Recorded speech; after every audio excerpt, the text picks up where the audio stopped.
Graham, I am sick of taking your word for this neighborhood stuff. How am I supposed to believe that you know anything that you're talking about? Can you point to a single source about building a neighborhood or building a community that isn't just you being a Labrador? Well, yes, I can. Thank you very much. And I've got a bunch of books to prove it, and that's what this episode's about. Here are 6-ish books about how to build neighborhoods and community and meaning. So there. The first book is The Great Neighborhood Book. This is an incredibly practical book that a friend of mine sent me.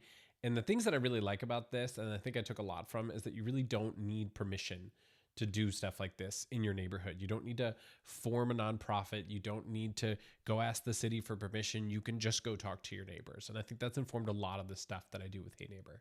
Another interesting thing they talk about in this book is that your physical space actually like shapes your connection. And so I made a video about how to make your neighborhood more friendly. And I think that a lot of that came from this book. The third thing I really like about this book is that it talks about consistency. In the Hey Neighbor system, I talk a lot about how you need to build rituals and you need to do sort of recurring events, either on a time or a seasonal basis. And this book really says a lot about that it's not about throwing a huge block party once a year. It's about regular small events. And I think a lot of the stories you hear about neighborhood building revolve around that. So this is a really great book. The second book is We Should Get Together by Kat Velos. I've reached out to Kat before. She's really great. What I like about this book is that it reaffirms something that we all inherently know, but people don't want to voice, which is that relationships decay over time if you don't put effort in. And that especially happens to people like in early adulthood. But when you become an adult, you have to be intentional about how you build those relationships. And physical closeness is a really important part of building intentional relationships. And that's why I think this book ties so well in with neighborhood building and Hey Neighbor. A third thing about this book that really resonated with me is that somebody has to be the initiator. Somebody has to step up and say, I'm going to go ahead and make this relationship work. And it's okay to do that. A lot of people feel like they're imposing on others, but really you're doing everybody a service by being that initiator. So this is a really great book, and Kat is really great. You should follow her. This book, Get Together, is really more business focused. It's from, I think, some early people at Instagram. It's a Stripe Press book, and so it's beautiful. But there are some things in here that are generally more applicable. Because this is for businesses, it talks about how your community should have an identity. But in the Hey Neighbor world, I talk about this a lot, that when you just draw a circle around your neighborhood and say, we're this community now, people like that. So that is a brand to some degree. The other thing they talk about in this book a lot is rituals, creating rituals, and that makes people feel like they're part of something. And I think that's generally very true. We love, seasonal events in the Hey Neighbor world. So I think that's really important. The thing I got the most from this book is that you need to give people roles. And that's counterintuitive in a business world, that you don't want to give over like ownership of something that has to do with your business. But especially it's important in neighborhood world. If you're going to create a community, you don't want it to be the you show, the Graham show or whatever. You want it to be something that everybody feels like they have ownership of. In the neighborhood context, giving people a role can be making them in charge of the party, being the person who runs the book club or like a volunteer organization, that kind of thing. They feel like they're part of something that people want to have jobs. We're all working dogs to some degree. And so you've got to give people jobs to make them feel like they're contributing and they're worth it and they're part of something. They're adding value to the world. If you think about this in like a old-timey tribe sense where we all lived in hunter-gatherer societies, if somebody wasn't pulling their weight, they knew it. And so you've got to let people pull their weight. And this book does a good part of talking about that. I think I grabbed the wrong book. This is supposed to be The Little Book of Hygge. If you haven't read it, it's really incredible.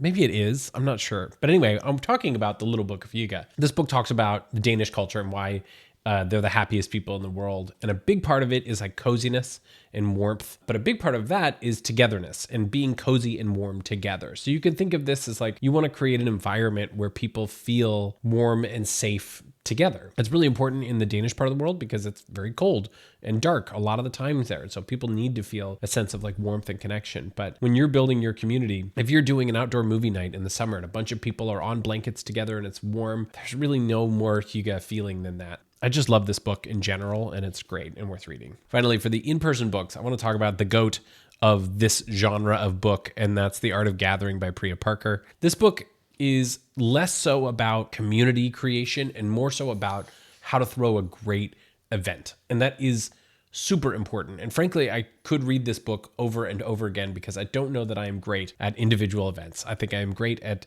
community writ large, but individual events, not so much. And Priya has a lot to teach me there. An old friend of mine, Peter, recently sent me a link that she was on the Ezra Klein podcast. And so I have that queued up to listen to. She's been doing the rounds. I think she was involved in the Mamdani campaign recently. She's just a powerhouse when it comes to getting people together and has thought more deeply about this than I ever will. And I just cannot recommend this book enough. It's really great.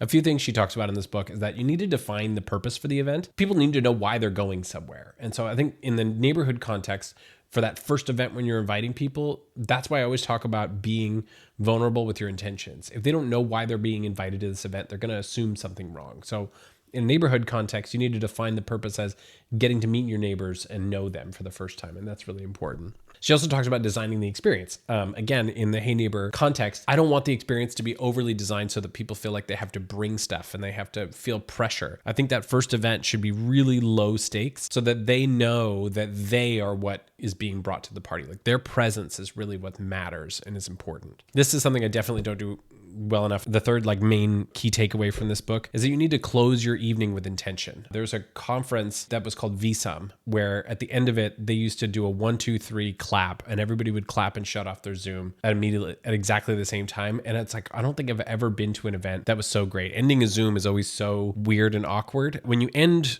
things with intention, it really sticks in people's minds. And as I say this out loud, I'm like, God, I need to do a better job of this. There's just so many good parts to this book, and I really encourage you to read it. Finally, a book that I don't have here. It's a bonus book because it's not really about building community, but it's about how much we as humans desire it. And it's called Tribe by Sebastian Junger.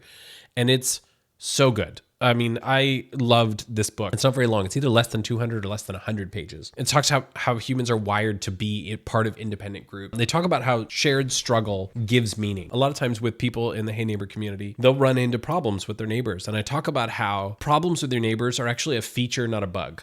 We as humans love surviving things together. And those could be minor things like social tiffs, but they can also be much bigger things. In the book, there's the story that just lives with me, which is in Sarajevo, which was, for those of you that are not a million years old, there's a city called Sarajevo, and it was under siege. And it was just this horrific scene. Go look it up. There's lots of really awful stories about what did or didn't happen while you're in Sarajevo. But there's a story about how after the siege was over, people started yearning for the siege again that lived through it. And you would think, why? Why did they live through it? It's the same sort of thing like people who reminisce about being in London during the air raids. It's because that shared sacrifice forced everybody to be a community and live together with intention. And when that sacrifice was taken away, everybody just went about their lives and they didn't belong anymore. And I just was like, oh my God, we're so desperate to connect with each other that we would prefer to live in starvation conditions as long as we all felt like we were in it together than alone and in abundance. And it hits me over the head every time I think about it. And I realized doing this video that I don't own that book, and I just went and bought it again. I think the core theme across these books is that community isn't accidental. Living together in a community is something that we all deeply crave, way deep down in our souls.